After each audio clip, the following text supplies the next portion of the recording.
Shalom Bapak Ibu Saudara yang dikasihi oleh Tuhan.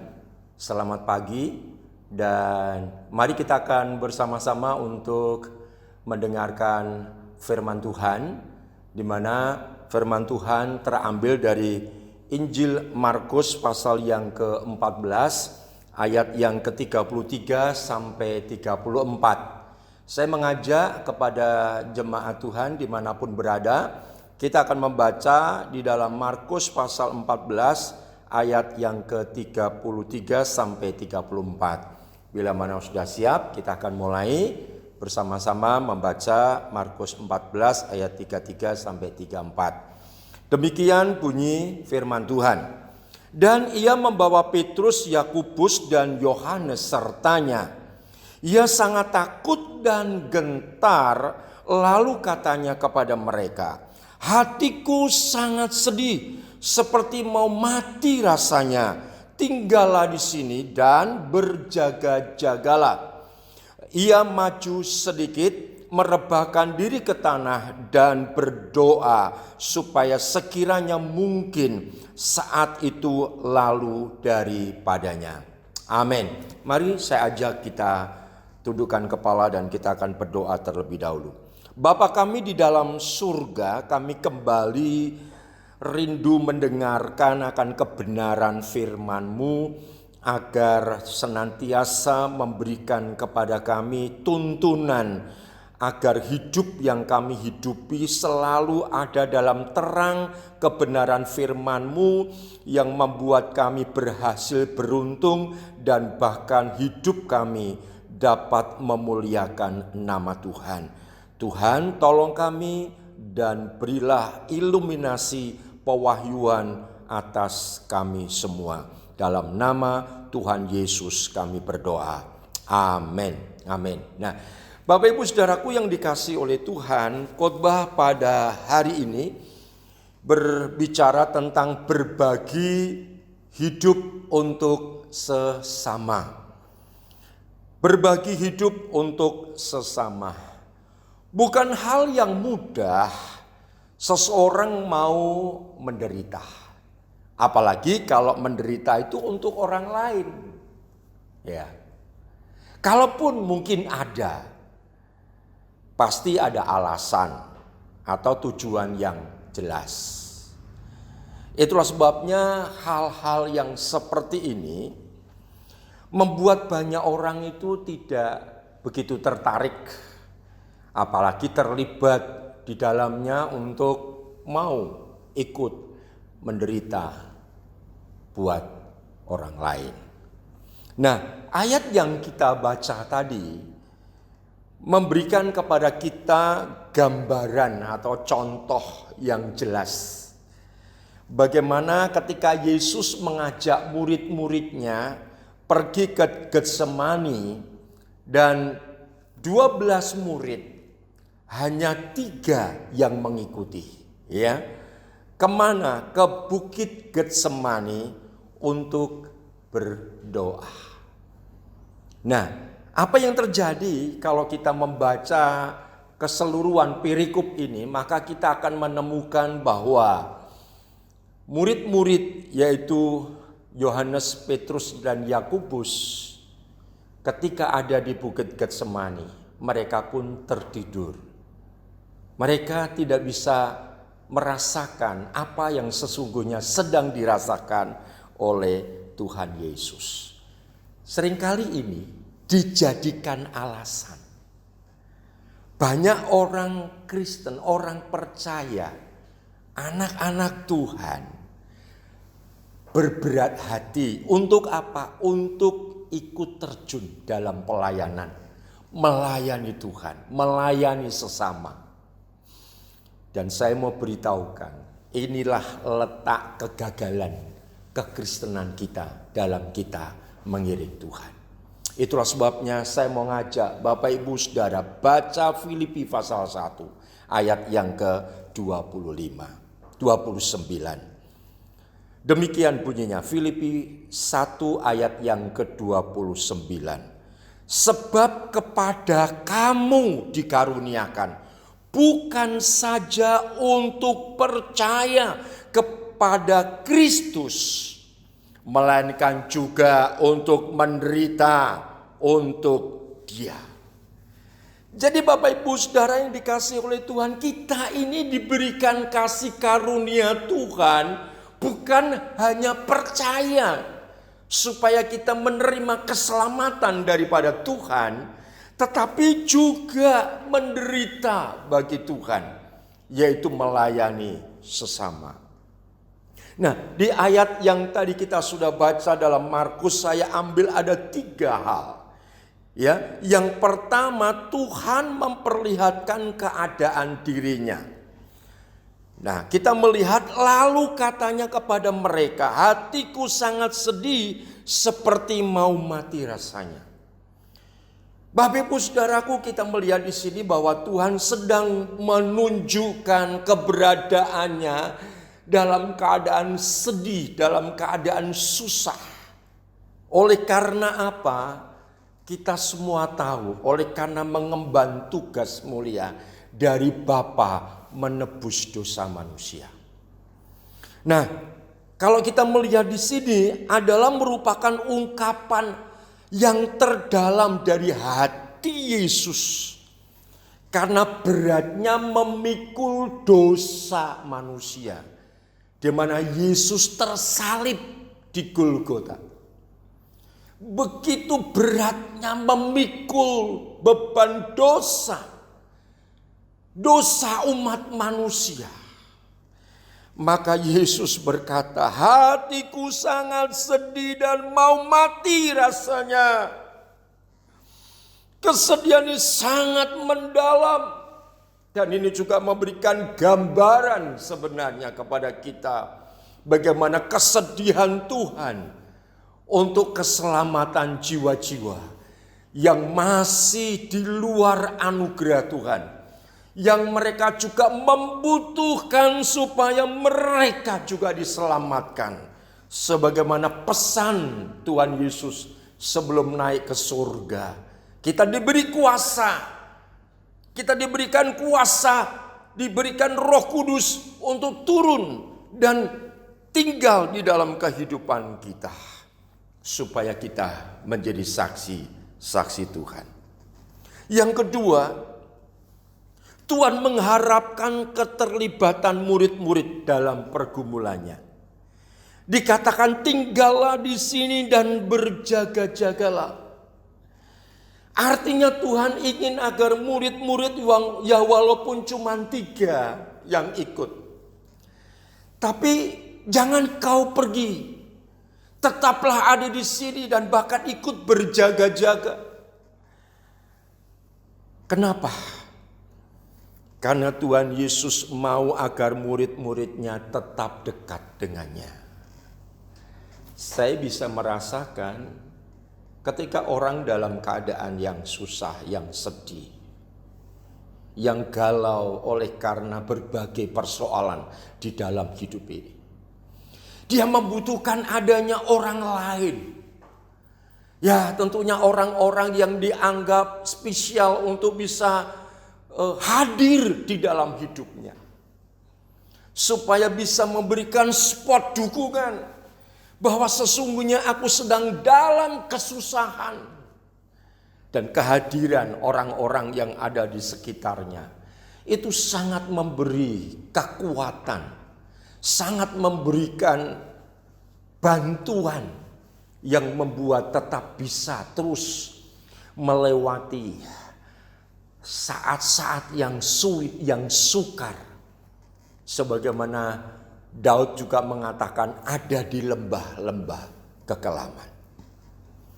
Tuhan mau agar murid-muridnya berjaga-jaga. Jangan sampai mereka menutup diri walaupun mungkin ada bersama. Tetapi ikut berjaga-jaga, ikut tetap waspada. Memperhatikan apa yang sedang terjadi. Saudaraku yang dikasihi oleh Tuhan. Tuhan mau kita sungguh-sungguh bisa menangkap apa yang menjadi beban Tuhan di dalam kehidupan ini. Saudaraku yang dikasihi oleh Tuhan, ini juga memberikan gambaran kepada kita, supaya mari kita ini juga mendengar jeritan hati banyak orang yang sesungguhnya membutuhkan kehadiran kita. Ketika Rasul Paulus dalam perjalanannya, di dalam memberitakan kabar baik, terjadi satu peristiwa yang cukup mencengangkan karena secara berganti-ganti di mana Paulus bersama dengan orang-orang yang ada di kapal itu terombang-ambing dari satu tempat ke tempat yang lain. Sampai satu kali akhirnya Paulus tertidur dan bermimpi. Tuhan memberikan mimpi kepada Paulus bahwa ada seorang yang melambaikan tangannya. Tolonglah aku, tolonglah aku. Datanglah kemari. Sehingga pada akhirnya Paulus sadar bahwa apa yang direncanakannya untuk pergi ke satu tempat, Tuhan tidak izinkan. Tetapi Tuhan ingin supaya Paulus menangkap ada orang-orang di tempat yang berbeda yang sedang memerlukan kehadirannya. Saya yakin Tuhan juga ingin berbicara kepada kita bahwa ada orang-orang yang membutuhkan kehadiran kita, untuk kita memberikan dukungan, untuk kita memberikan support, ya, supaya tetap kuat dan tetap mampu melewati kesukaran demi kesukaran. Yang ketiga, yang terakhir, respon ketiga murid. Kita lihat fakta kenyataan yang terjadi. Dalam temuan di sini beberapa fakta bagaimana respon murid-murid. Yang pertama dikatakan bahwa murid-murid tidak bertahan dalam proses. Jadi ketika Tuhan Yesus sedang bergumul, Tuhan Yesus sedang berdoa,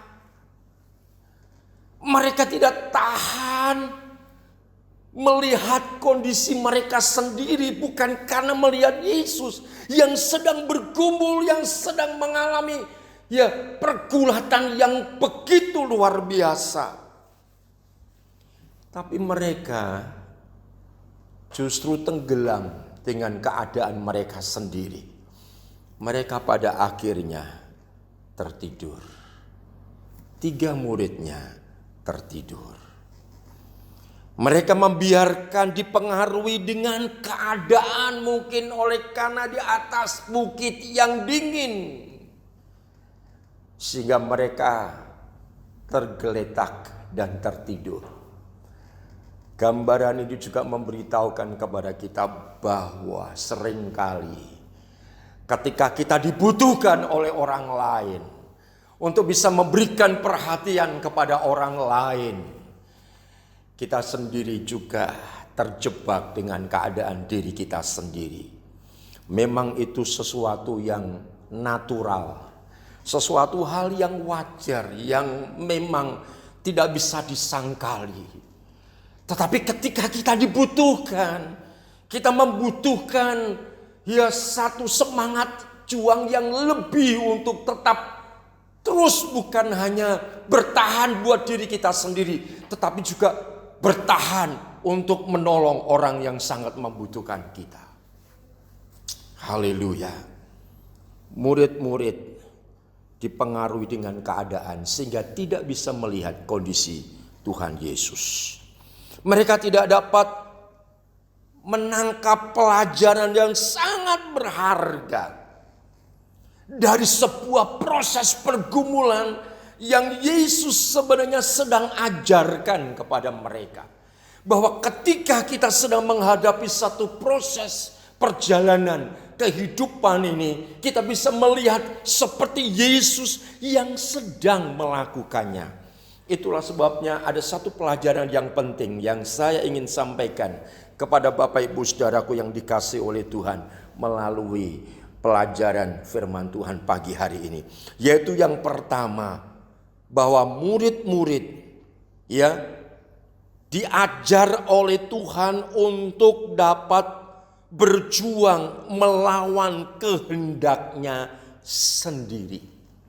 Saudara, secara natural bahwa hidup kita itu lebih condong untuk lemah, untuk tidak berdaya, untuk tidak mampu menghadapi segala macam tantangan dalam hidup ini. Karena memang kita masih menggunakan tubuh maut, tubuh dosa.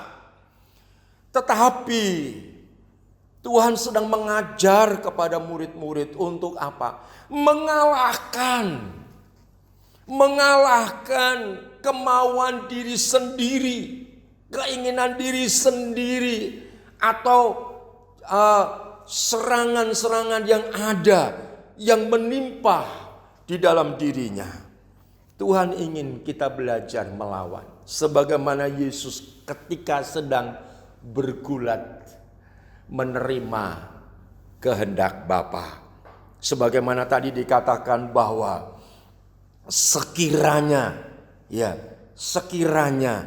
mungkin saat itu lalu daripadanya. Di ayat yang berbeda dalam Injil Matius maupun di dalam Lukas, kita bisa temukan begitu dramatis. Yesus sampai meneteskan air mata, dan air mata bercampur dengan darah. Itu satu pergumulan yang begitu hebat, yang sebenarnya murid-murid ketika itu bisa melihat bagaimana Yesus sedang bergumul dan berjuang untuk berhasil melewati kesukaran itu. Tapi sayang, tidak berhasil. Mereka tidak melihat Yesus sedang mengalami hal yang seperti itu. Yang kedua, belajar untuk berjuang mengambil keputusan. Tadi dikatakan sekiranya mungkin, dan Yesus kemudian berdoa. Sekalipun itu kehendak Bapa, walaupun dia punya keinginan kalau boleh berlalu, maka keputusannya satu, kehendak Bapa yang jadi. Saudara, dalam hidup ini kita sedang bergumul dalam banyak hal, dan kita mau belajar memutuskan persoalan-persoalan dan keputusan-keputusan yang terbaik demi kelangsungan perjalanan hidup kita selagi ada di dalam dunia ini. Dan yang ketiga, berjuang menggenapi kehendak Bapa. Ini sesuatu yang luar biasa. Tuhan mau, bukan kehendak kita, tapi kehendak Bapa yang selalu terjadi di dalam kehidupan kita. Dan itu yang terbaik. Karena kehendak Bapa adalah kehendak yang terbaik buat kita. Mungkin awalnya penuh penderitaan, tapi endingnya kebahagiaan dan bahkan jadi berkat bagi semua orang. Jadi kesimpulannya, jika kita mengabaikan ajaran Tuhan, didikan Tuhan, untuk kita bisa belajar dari Yesus, melewati perjuangan yang berat,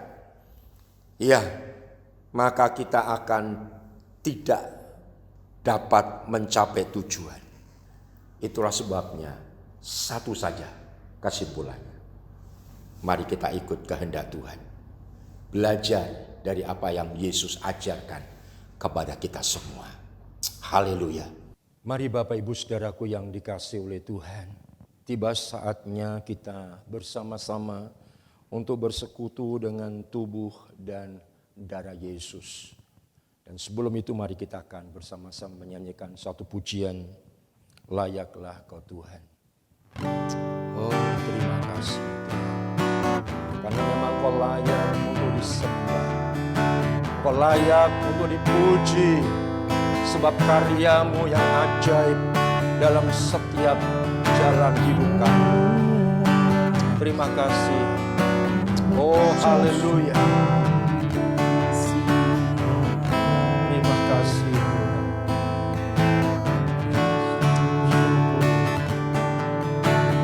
Tak terukur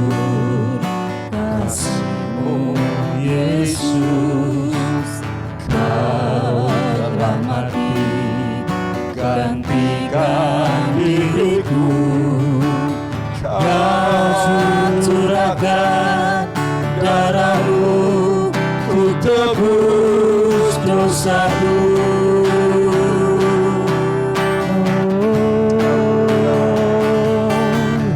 Layaklah Kau Tuhan dipuji dan disembah dengan segenap hatiku. Layaklah Kau Tuhan dipuji dan disembah dengan segenap jiwa ragaku. Layaklah Kau Tuhan, layaklah Kau Tuhan dipuji dan disembah dengan segenap hatiku. Layaklah Kau Tuhan dipuji dan disembah dengan segenap jiwa ragaku. Sekali lagi, layaklah Kau Tuhan dipuji dan disembah dengan segenap hatiku. Layaklah Kau Tuhan dipuji dan disembah dengan segenap jiwa ragaku. Dengan segenap jiwa ragaku. Dengan segenap jiwa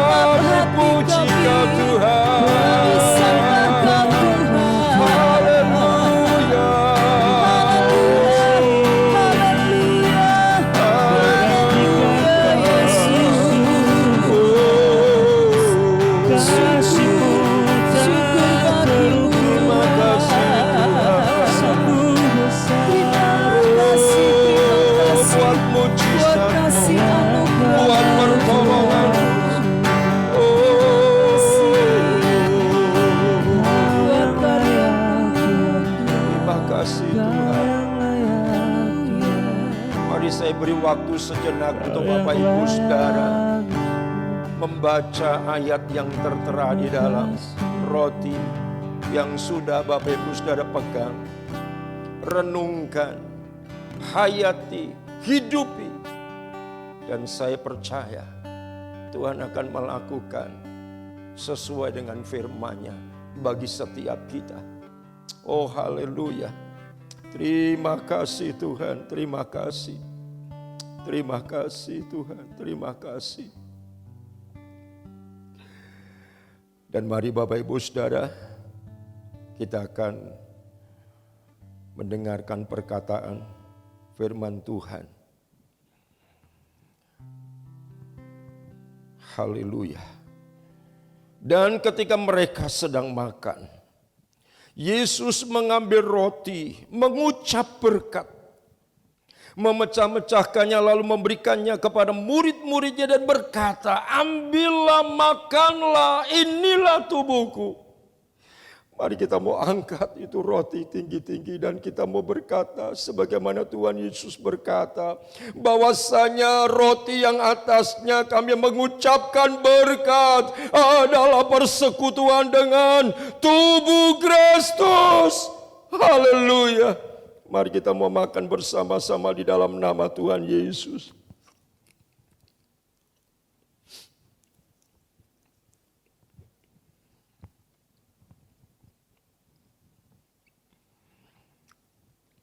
Mari kita mau pegang cawan dan kembali mendengarkan firman Tuhan. Sesudah itu ia mengambil cawan, mengucap syukur lalu memberikannya kepada mereka dan berkata, minumlah kamu semua dari cawan ini, sebab inilah darahku, darah perjanjian yang ditumpahkan bagi banyak orang untuk pengampunan dosa. Mari kita mau angkat tinggi-tinggi. Dan kita mau berkata sebagaimana Tuhan Yesus berkata, bahwasanya cawan yang atasnya kami mengucapkan syukur adalah persekutuan dengan darah Kristus. Haleluya.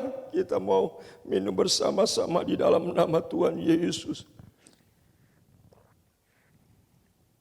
Kita akan nyanyikan pujian tadi kornya saja. Layaklah Kau Tuhan. Dan mari saya ajak jemaat untuk kita bersama-sama mengangkat kedua tangan kita. Sembah dan puji Dia. Haleluya. Layaklah Kau Tuhan, dipuji dan disembah dengan segenap hatiku. Layaklah Kau Tuhan, dipuji dan disembah dengan segenap jiwa ragaku.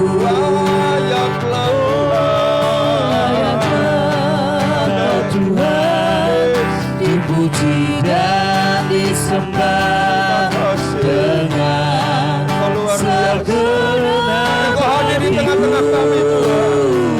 Engkau hadir untuk memberkati kami umat-Mu, membangkitkan semangat dan tetap terus berjuang sampai tujuan. Sebab Kau sudah memberi kemenangan kepada kami. Terima kasih sekali lagi kita mengatakan bersama-sama. Kau Tuhan, dipuji dan disembah dengan segenap hatiku. Layaklah Kau Tuhan, dipuji dan disembah dengan segenap jiwa ragaku. Dengan segenap jiwa ragaku, dengan segenap jiwa ragaku. Haleluya, haleluya, haleluya. Terima kasih Tuhan. Terima kasih buat penebusan yang Kau berikan kepada kami, buat pembebasan, kemerdekaan yang Tuhan berikan kepada kami. Terima kasih, terima kasih. Dan saya mau nanti Ibu Pendeta Francisca akan pimpin kita di dalam doa. Terima kasih Tuhan. Terima kasih Tuhan. Terima kasih. Pujian, hormat, syukur, kemuliaan bagi-Mu Ya Tuhan. Tuhan. Kami berterima kasih kepada Kami Engkau bersyukur Tuhan. sebab kami boleh mengikuti ibadah bersama-sama. Terima kasih. Kami percaya Tuhan, Engkau sudah memberkati kami semua. Amin, amin. Engkau sudah menguatkan, meneguhkan kami, Yes Tuhan. bahkan terus membangkitkan roh Ya, kami, Tuhan Yesus. tubuh jiwa kami, Terima untuk kasih. kami terus bersemangat dalam menjalani hari-hari di mana hari-hari yang sulit, yang sukar, Oh, yang harus Tuhan. kami hadapi. Engkau Tetapi bersama kami percaya saat Engkau bersama dengan kami, Oh, terima Allah kasih. Immanuel yang menyertai Ya, kami, Tuhan. kami pasti dimampukan, Amin. kami pasti dikuatkan dan diteguhkan Amin, Tuhan menghadapi Yesus. proses kehidupan, Terima sehingga kami kasih, boleh Tuhan. mengalami pengalaman-pengalaman Ya, pribadi dengan Yesus. Engkau. Haleluya. Terima kasih, kami bersyukur, berterima kasih sebab Engkau sudah hadir Terima kasih. dan memberkati dalam ibadah kami pagi hari ini. Terima kasih. Dalam nama Tuhan Yesus kami berdoa.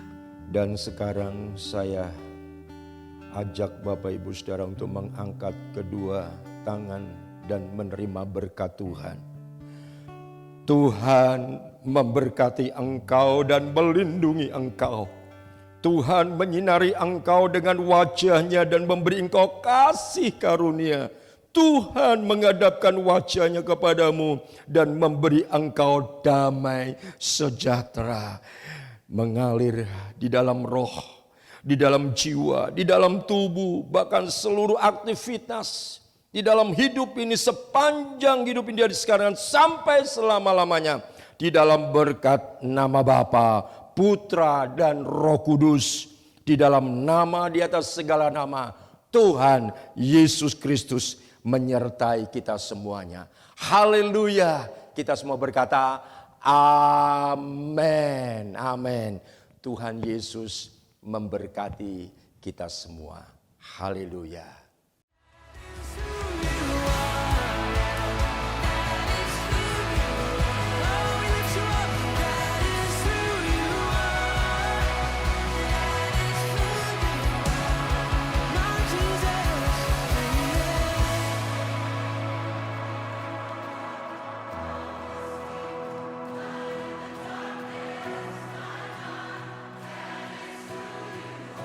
Yes, it is, yeah, to you are waiting.